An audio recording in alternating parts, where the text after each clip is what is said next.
So the best titles are emotional, right? They usually pick on or leverage fear, curiosity, and or desire. So most good titles will have both of them. Some might even have all three. And some titles can just get away with like negativity or curiosity. But you don't know how to kind of press those three emotional buttons if you don't know what makes your audience emotional about those. What are their biggest hopes and dreams? What are their fears? What are their desires? What do they currently believe is true?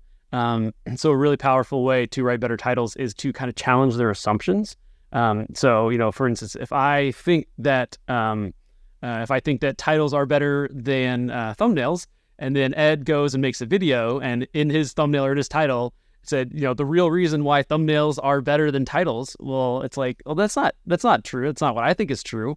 But if Ed knows his viewers so well, he can challenge my beliefs. That's going to build a ton of curiosity in my mind, and then there's no way that I'm not clicking on that because he knows what I think is true, and he's going against that. So, and as far as like kind of research purposes, Reddit, Facebook groups, comments on your competitors' videos, comments on your videos, looking at what has done well for you. I think that just being a part of your target market helps a lot.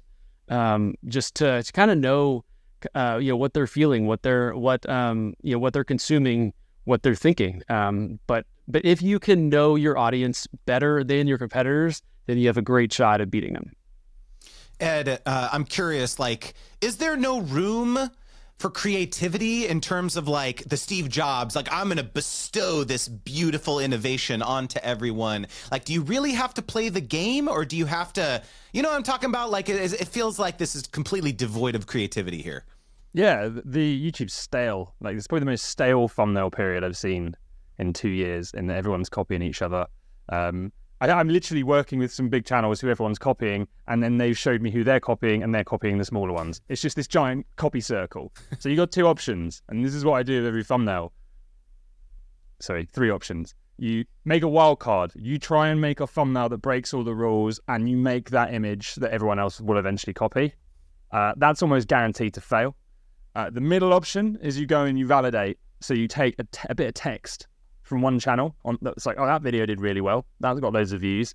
I want that bit of text is intriguing. Let's take that and put it in my thumbnail. And then maybe another strategy from another channel and combine them. And then you look unique, but you've just stolen from two different bases. Or the third and final option is you just put graphs in your thumbnail every time. You just keep doing the safe bet. So the cool thing about this is you have three thumbnails. You fire out a video. If the wild card starts to do rubbish, chop it. Put the next one on that makes you look unique. If that's not working out, put the safety one. So if you ever see a graph on my channel, didn't go well the first two times. All right, you heard it here first.